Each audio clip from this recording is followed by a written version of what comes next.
APG पाठशाला हिंदी में आपका स्वागत है। मैं अर्चना वर्मा दिल्ली विश्वविद्यालय के मिरांडा हाउस के हिंदी विभाग की सेवानिवृत्त एसोसिएट प्रोफेसर।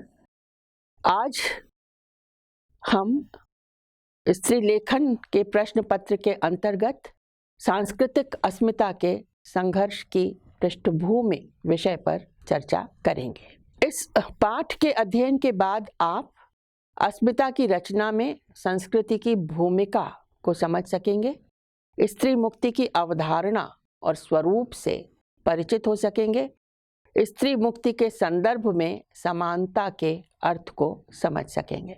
उत्तर आधुनिक विश्व की सामाजिक संरचना में अस्मिता विमर्शों की भूमिका आधारभूत है।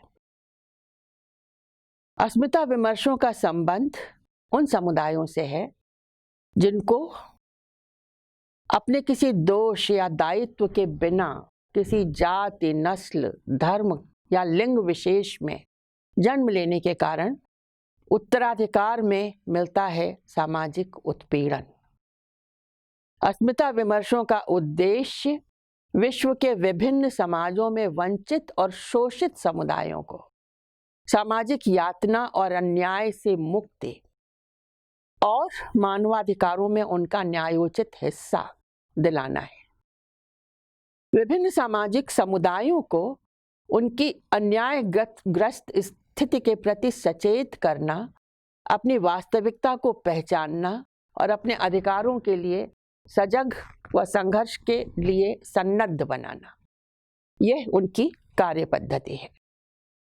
ऊपर जो हमने उदाहरण लिए उनमें जातियों में दलित भारत में, नस्लों में अश्वेत अमेरिका में, धर्मों में यहूदी यूरोप खासतौर से जर्मनी में, और लिंगों में स्त्री सारा विश्व, ये प्रमुख समुदाय हैं जो हाल के इतिहास में विकट तथा सघन सामाजिक उत्पीड़न के उत्तराधिकारी के रूप में दर्ज किए गए हैं। सतत और विकट संघर्ष के द्वारा वे अपनी स्थिति को बदलने के लिए सन्नद्ध हैं। विभिन्न स्थानों पर विभिन्न स्तरों के बदलाव सफल भी हुए हैं और संघर्ष को बढ़ाने तथा फैलाने में व्यस्त हैं। इस संघर्ष का वैचारिक पक्ष अस्मिता विमर्श के अंतर्गत आता है और अपने अपने समुदाय के अनुसार अपना नामकरण पाता है। दलित विमर्श, अश्वेत विमर्श तथा स्त्री विमर्श। विमर्श को हम एक संपूर्ण परंपरा में देखें तो चिंतन का अंग मान सकते हैं। दलित चिंतन, अश्वेत चिंतन तथा स्त्री चिंतन प्रत्येक देश, समाज और समुदाय की स्थानीय स्थिति के अनुसार अन्य अनेक स्थानीय अस्मिता समुदाय भी हो सकते हैं जिन्हें वहां के अल्पसंख्यक समुदायों के अंतर्गत गिना जाता है। प्रस्तुत इकाई में हम स्त्री मुक्ति के लिए स्त्री के संघर्ष के सांस्कृतिक आयाम की बात करेंगे, जिसके वैचारिक पक्ष को हम सांस्कृतिक स्त्री विमर्श के नाम से जानते हैं। इस बातचीत की तैयारी के लिए पृष्ठभूमि के तौर पर कुछ बुनियादी धारणाओं को प्रस्तुत किया जा रहा है। हिंदी में अस्मिता शब्द का प्रयोग अंग्रेजी के शब्द आइडेंटिटी के समानार्थी या कि पर्यायवाची की तरह किया जाता है। उसका दूसरा और शायद अधिक उपयुक्त अनुवाद पहचान है। पहचान में खुद के लिए अपनी पहचान के अलावा दूसरों के द्वारा हमारी पहचान का भाव भी सम्मिलित होता है। इसकी तुलना में अस्मिता का अर्थ अधिक आत्मवाची और स्वत्व का बोधक है। अस्मि का अर्थ मैं हूं और ता का योग उसे मैं हूं की अनुभूति की भाववाचक संज्ञा बनाता है। लिंग अस्तित्व की बुनियादी कोटि है। हमारा कुछ भी और होना सबसे पहले स्त्री या पुरुष होने से परिभाषित होता है। हमारा स्त्री या पुरुष होना प्रकृति प्रदत्त है और दोनों के कुछ अस्तित्वगत लक्षण प्राकृतिक व बुनियादी माने जाते रहे हैं। आज हम कहते हैं अभ्यासवश, वरना अब तक हम सोचते थे कि ये प्राकृतिक हैं और बुनियादी हैं। पुरुषोचित और स्त्रियोचित लक्षणों की एक कमोबेश सर्वस्वीकृत सूची तोरेलमोई ने अपने व्हाट इज अ वुमन नामक विशद निबंध में दी है। तोरेलमोई चीनी मूल की एक ऑस्ट्रेलियाई नागरिक हैं और इस प्रायः परिचित और स्वीकृत लक्षण सूची को यहाँ मैं एक पश्चिम से आई स्त्रीवादिनी के निबंध से उद्धृत कर रही हूँ, क्योंकि इससे हमें पता चलता है कि किस कदर वैश्विक व्यापकता लगभग सार्वजनीन स्वीकृति की ओर संकेत करती है। ये सूची पुरुषोचित लक्षण यूं गिनाए गए हैं, यानी जो मर्दानगी के लक्षण हैं: आक्रामक, महत्वाकांक्षी, विश्लेषणक्षम, दृढ़, खिलाड़ी, प्रतिस्पर्धी, शासन प्रिय, ताकतवर, स्वतंत्र, व्यक्तिनिष्ठ, आत्मनिर्भर, स्वयं पर्याप्त, सबल। इसकी तुलना में स्त्रियोचित गुणों को देखें, वे इन लक्षणों के विलोम कहे जा सकते हैं: स्नेहमयी, प्रफुल्ल, शिशुवत, करुणामयी, खुशामद पसंद, सज्जन, सहज विश्वासी, वफादार, संवेदनशील, लज्जालु, मधुर भाषिणी, सहानुभूतिशील, कोमल, दूसरों को समझने वाली, ऊष्मा भरी, समर्पणशील। उसी निबंध से स्त्रियोचित का एक और पैमाना उद्धृत है: भावुक, सज्जन, दयालु, समझदार, ऊष्मामयी, स्वयं को दूसरे के लिए पूर्णतः समर्पित करने में समर्थ, दूसरों के लिए सहाय, दूसरों की भावनाओं को समझने वाली। सूचियों के अंत में लेखिका की बहुत सार्थक और व्यंजनापूर्ण टिप्पणी है कि स्त्री होने और स्त्रियोचित होने में बड़ा फासला है। यहां मैं जिक्र करना चाहूंगी अमेरिकी लेखक और संबंध सलाहकार जॉन ग्रे की एक किताब का, जो 1990 के दशक में प्रकाशित हुई थी। प्रसिद्ध किताब थी, men are from Mars, women are from Venus. इसके प्रकाशक हार्पर कॉलिंस थे। इस किताब के बारे में कुछ सूचनाएं जानकारी को बढ़ाने वाली हैं। इस संदर्भ में, इस विषय में, इसकी 700 लाख से अधिक प्रतियां बिक चुकी हैं। 1997 में हार्पर कॉलिंस की सालाना रपट के अनुसार वो नॉन फिक्शन कोटि की बेस्ट सेलर सूची में 121 सप्ताहों तक शीर्ष पर रही, जो इस कोटि की किसी भी पुस्तक के लिए अब तक उच्चतम है। इसका जो शीर्षक है, और उस शीर्षक को पुस्तक में केंद्रीय रूपक की तरह इस्तेमाल किया गया है। ये लगभग एक मुहावरा बन चुका है हमारी लोक लुभावन संस्कृति का।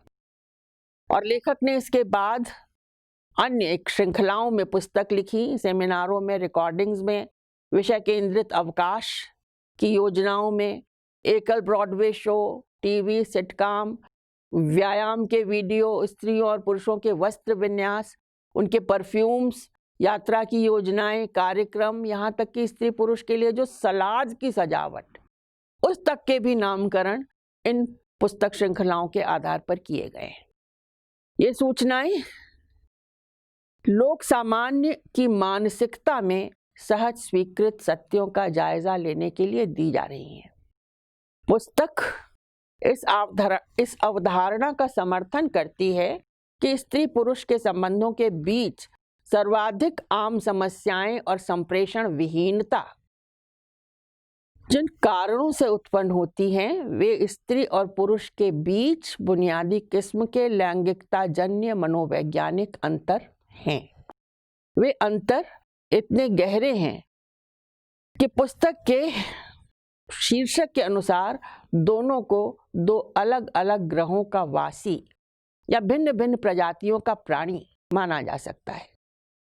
पुरुष को कहा जाता है, यहाँ कहा गया है, मंगल ग्रहवासी, और मंगल एक योद्धा ग्रह है, और वो स्त्री को वीनस की वासिनी बताती है।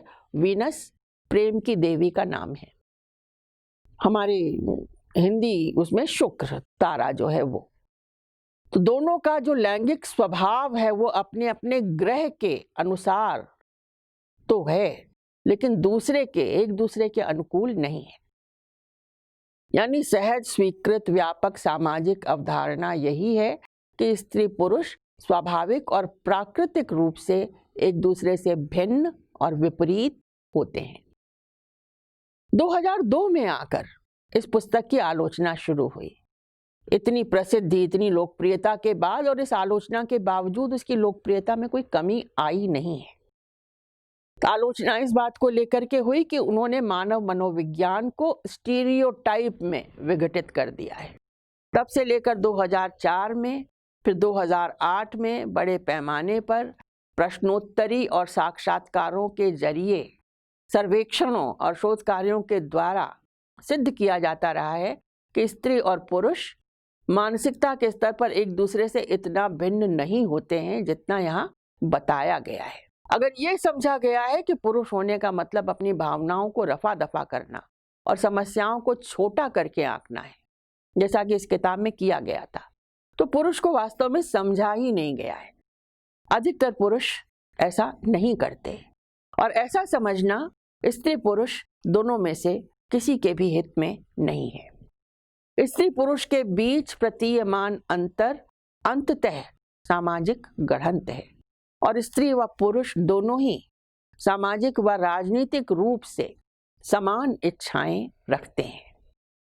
वे एक दूसरे से अलग प्रजातियों, ग्रहों या कोटियों के जीव नहीं हैं और ऐसे लोक लुभावन शीर्षकों के आग्रह के विपरीत ये कहना सच नहीं है कि स्त्री पुरुष अपने अपने संबंधों के विषय में गुणात्मक रूप से अलग अलग ढंग से सोचते हैं। लेकिन इन सर्वेक्षणों और शोध कार्यों के बावजूद 1990 के दशक से लेकर आज 20 वर्ष बाद तक भी मेन आर फ्रॉम मार्स और उसकी अनुपूरक पुस्तिका श्रृंखला लोकप्रियता के पैमानों पर स्वयं एक मानक बनी हुई है। उसके लेखक जॉन ग्रे, संबंध सलाहकार, वे अपने व्यावहारिक अनुभवों का निचोड़ तथा लोकप्रियता को एक अकादमिक मूल्य न मानते हुए भी उसे मिलने वाली व्यापक सामाजिक स्वीकृति की सूचना से स्त्री विमर्श के लिए कुछ मूल्यवान निष्कर्ष प्राप्त किए जा सकते हैं। ये जो अस्मिता की रचना है, इसमें प्रकृति और संस्कृति की जो भूमिका है, इसके बारे में सोचें तो इस किताब के मेन आर फ्रॉम मार्स से लगभग 40 साल पहले ही सिमोन द बोवा की जो सेकंड सेक्स नाम की किताब थी, 1949 में वो मूल फ्रेंच में आ चुकी थी और 1953 में अंग्रेजी में अनुदित होकर व्यापक स्तर पर दुनिया भर के बड़े हिस्से में उपलब्ध हो चुकी थी। 1990 में सिमोन द बोवा का वो प्रसिद्ध सूत्र वाक्य व्यापक प्रचलन में लाया जा चुका था, जिसे अपने उग्रवादी तेवर में स्त्री विमर्श की दूसरी लहर ने अपना सिंहनाद बनाया था।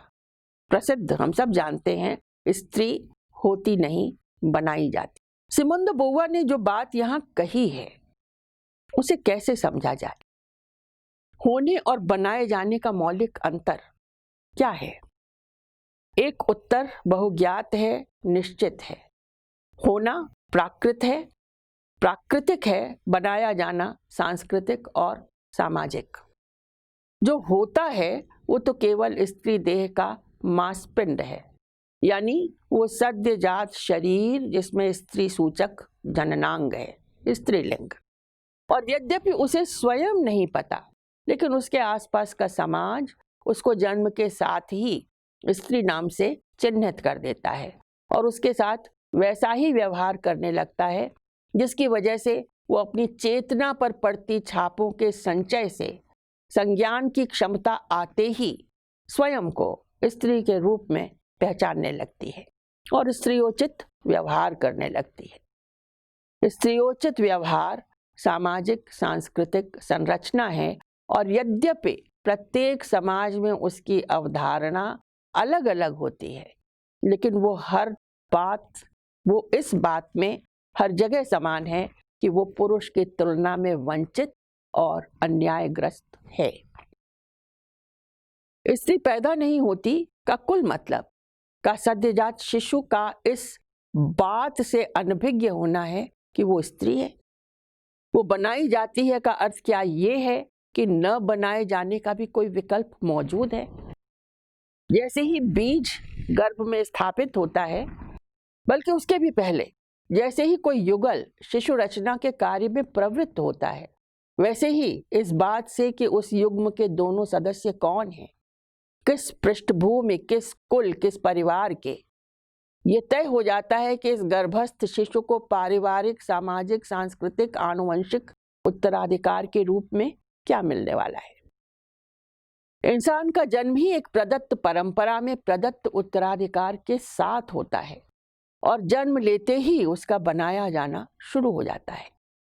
बाद में वो चाहे तो विद्रोह कर सकता है, लेकिन होश में आने के पहले ही शायद वो इतना बनाया जा चुकता है कि ये भी तय हो जाता है कि वो विद्रोह करना चाहेगा या नहीं, या अगर चाहेगा भी तो उसके विद्रोह की दिशा क्या होगी। सिमोन द बोवर जब कहती हैं स्त्री होती नहीं बनाई जाती है, तो उनका तात्पर्य किसी किस्म के दैहिक नियतिवाद की सत्ता से इनकार करना है। स्त्रीत्व की किसी विशेष अवधारणा की अनिवार्य अन्यायग्रस्त अधीनता से इनकार करना है। लेकिन समझना जरूरी है कि पैदा होना और बनाया जाना असल में एक दूसरे से कोई खास अलग घटनाक्रम नहीं है, सिवाय इसके कि पैदा तो एक ही तरह से हुआ जाता है, लेकिन बनाया अलग अलग तरह से जाता है। न केवल स्त्री पुरुष को एक दूसरे से, बल्कि अलग अलग पारिवारिक, सामाजिक, सांस्कृतिक सांचों के अनुसार स्त्रियों को अन्य स्त्रियों से और पुरुषों को अन्य पुरुषों से भी अलग अलग। लेकिन गौर करने लायक बात यह है कि ये सांचे भी कोई ऐसे ठोस और अनम्य नहीं हैं कि उनमें ढलकर निकलने वाली हर प्रतिभा एक दूसरे की यथावत प्रतिकृति हो। कहने का मतलब ये है कि इंसान को जन्म के साथ जो बना बनाया बहुत कुछ मिलता है, वो बड़ी हद तक निश्चित, लेकिन एक हद तक अनिश्चित अतः लचीला हुआ करता है। लेकिन वास्तव में मनुष्य का आदिम या प्राकृतिक रूप क्या है, कौन सा पशु, हम नहीं जानते, क्योंकि पैदा होते ही बनाया जाना शुरू हो जाता है और होश के प्रथम क्षण में ही हम स्वयं को बनाया गया पाते हैं। जो बनाया गया है उसके विरुद्ध विद्रोह के क्षण में हम कहते तो हैं कि औरत पैदा नहीं होती, बनाई जाती है, लेकिन मतलब दरअसल कुल मिलाकर यही निकल सकता है कि ऐसी नहीं वैसी भी बनाई जा सकती थी, या जैसा हमें बनाया गया है उसे बदला भी जा सकता है। जैसे हम पैदा होते हैं वैसे ही आखिर तक बने कैसे रह सकते हैं। अपनी अवस्था में परिवर्तन के लिए किसी और तरह से बनने या बनाए जाने की बात ही कर सकते हैं। प्रकृति और संस्कृति दोनों बनाए जाने के ही, या कहें कि संस्कृति के ही, दो प्रकार हैं। प्रकृति बनाए जाने की वो स्थिति है जिसमें हम जन्म से मिले हुए बने बनाए को प्राकृतिक मानकर जस का तस स्वीकार कर लेते हैं। संस्कृति बनाए जाने की वो स्थिति है जिसमें हम सजग होकर अपने आसपास की संरचनाओं, संस्थाओं में बसे हुए आचार व्यवहार के कायदे, कानून, पाबंदियों, नियम, निषेध, सामाजिक पारिवारिक भूमिकाओं के मिथकों और कसौटियों को सांस्कृतिक अर्जन की तरह देखते हैं। उनको प्राकृतिक समझने से इनकार करते हैं। उनमें से चुनाव और परित्याग का, परिवर्तन का हौसला रखते हैं। ये आविष्कार भी करते हैं कि सांस्कृतिक अर्जन की जड़ें कितनी मजबूत और गहरी हैं, बाहर के परिवेश में भी और अपने भीतर भी। यानी मनुष्य, आदिम मनुष्य भी बुनियादी तौर से प्राकृतिक नहीं सांस्कृतिक प्राणी है और प्रकृति को तोड़ने, मरोड़ने, बदलने की दिशा में विकसित हुआ है। वो दिशा कहीं कहीं किसी किसी संस्कृति में प्रकृति के अनुकूल, जैसे परंपरागत भारतीय संस्कृति में, लेकिन आधुनिक संसार में अधिकतर प्रकृति के प्रतिकूल दिशा ही है। स्त्री के प्राकृतिक आदिम स्वरूप के बारे में सोचना हो तो या तो किसी वन्य गुफा नारी की कल्पना की जा सकती है, या फिर स्त्री शरीर के अंतःस्रावों या हार्मोन्स के कारण निर्मित होने वाले किसी बुनियादी स्त्री स्वभाव की। लिंग की प्राकृतिक सत्ता और सांस्कृतिक निर्मितियों के अंतर को स्पष्ट करने के लिए स्त्री विमर्श में अंग्रेजी के दो लगभग समानार्थी शब्दों के अलग अलग अर्थों में इस्तेमाल की शुरुआत हुई, सेक्स तथा जेंडर। विमर्श के योगदान के फलस्वरूप आज इन दोनों शब्दों के अंतर को भली भांति प्रतिष्ठित किया जा चुका है। अन्यथा मूलतः दोनों शब्द कमोबेश समानार्थी और पर्यायवाची थे। तोरेल मोई ने किंचित विनोद पूर्वक कहा है कि सौभाग्यवश अंग्रेजी भाषा में ये दो शब्द हैं जिनको इन दो अलग अलग अर्थों को अभिव्यक्त करने के लिए नियुक्त किया जा सकता है। दुनिया के जो हिस्से अंग्रेजी भाषा से अपरिचित हैं और जिनकी भाषा में दो शब्दों की ऐसी सुविधा नहीं है, उनमें प्रकृति और संस्कृति की ये विभक्ति कैसे अनुभूति या अभिव्यक्ति का अंग बनती होगी। या मान लिया जाए कि अंग्रेजी भाषा ही स्त्री विमर्श और उसकी संस्कृति को संचालित कर रही है। जहां अंग्रेजी नहीं है वहां क्या ये विभक्ति भी नहीं होती होगी? भ्रमवश हमारी कोशिश सेक्स और जेंडर के यथावत अनुवाद की होती है, जबकि प्रयास अपने भाषिक उपकरणों से मूल अनुभूति को पकड़ने और अभिव्यक्त करने का होना चाहिए। सेक्स का संबंध स्त्री शरीर तथा पुरुष शरीर से है। जेंडर का संबंध सामाजिक कायदे कानूनों व अन्य पाबंदियों द्वारा परिभाषित होने वाले पुरुषत्व तथा स्त्रीत्व अथवा पुरुषोचित तथा स्त्रियोचित आचरण से। इस सांस्कृतिक अर्थ में जेंडर शब्द के इस्तेमाल का पहली आधिकारिक उपस्थिति विकिपीडिया के अनुसार 1963 में अमेरिकन हेरिटेज डिक्शनरी के 5वें संस्करण में दर्ज हुई। सेक्स की कोटियां मेल तथा फीमेल अर्थात केवल लिंग परिचय के रूप में सूचित होती हैं। जेंडर की कोटियां मैस्कुलिन तथा फेमिनिन अर्थात लैंगिक लक्षणों के समुच्चय की तरह सूचित होती हैं। लैंगिक विशेषण है जिसकी भाववाचक संज्ञा बनेगी लैंगिकता। लिंग और लैंगिकता को हिंदी में सेक्स और जेंडर का उपयुक्त स्थानापन्न माना जा सकता है। तोरेल मोई ने अपने निबंध व्हाट इज अ वुमन में जूडिथ बटलर, डॉना हैथवे तथा एलिजाबेथ ग्रॉज के सेक्स तथा जेंडर संबंधी विमर्श के विवरण के लिए बार बार प्रयुक्त होने वाले शब्दों की एक सूची बनाई है, जिससे दोनों का अंतर समझा जा सकता है। लिंग शारीरिक है, लैंगिकता राजनीतिक। लिंग प्राकृतिक है, लैंगिकता सांस्कृतिक। लिंग सारतत्व का सूचक है, लैंगिकता गढ़ंत है। लिंग सारतत्ववादी है, लैंगिकता गढ़ंतवादी। लिंग शरीर से जुड़ा है, लैंगिकता मन मस्तिष्क से। लिंग अकर्मक है, लैंगिकता सकर्मक। लिंग मूलाधार है, लैंगिकता अधिरचना। लिंग अस्तित्व है, लैंगिकता कर्म या डूइंग करना। लिंग वस्तु तत्व है, लैंगिकता आचरण। लिंग निश्चित है, स्थिर, लैंगिकता गत्वर और परिवर्तनीय। लिंग अविचलित है, लैंगिकता विचलनशील। लिंग स्पष्ट है, लैंगिकता अस्पष्ट। लिंग विमर्श पूर्व है और लैंगिकता विमर्शगत। लिंग भाषा पूर्व है, लैंगिकता भाषिक। लिंग प्राक समाजीकरण मौजूद होता है, जबकि लैंगिकता सामाजिक है। लिंग इतिहास निरपेक्ष है, लैंगिकता ऐतिहासिक है। इन अंतरों को ध्यान में रखते हुए हम समझ सकते हैं प्रकृति और संस्कृति का अंतर क्या है लिंग और लैंगिकता के संदर्भ में।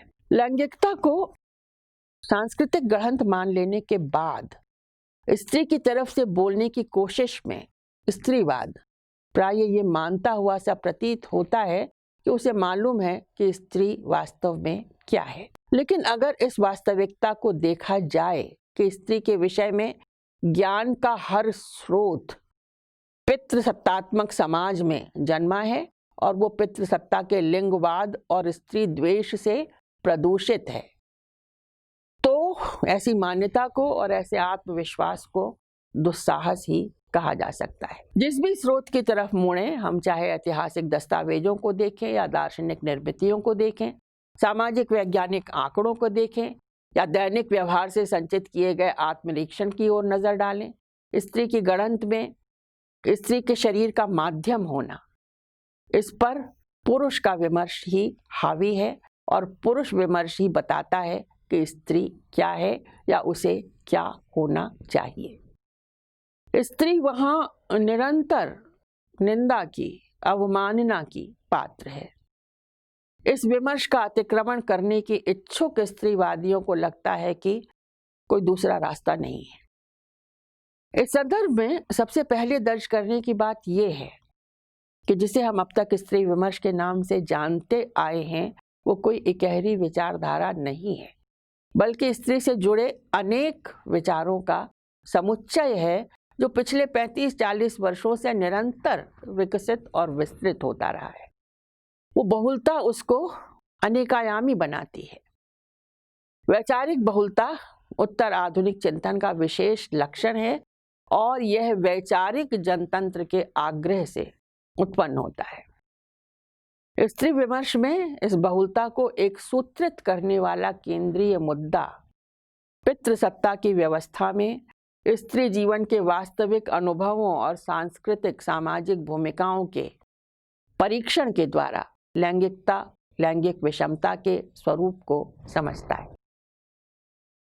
दूसरी बात यह है कि स्त्रीवाद को खास तौर से मूलगामी उग्र स्त्रीवाद को गलत ढंग से पुरुष द्वेषी और पुरुष विरोधी समझ लिया जाता है। स्त्रीवाद का विरोध पितृसत्ता, उसकी व्यवस्था और उसकी संस्कृति से है, पुरुष से नहीं। पुरुष भी पितृसत्ता की उपज है और इस बात का दोषी नहीं है कि वो इस स्त्री द्वेषी रूप में गढ़ा गया है।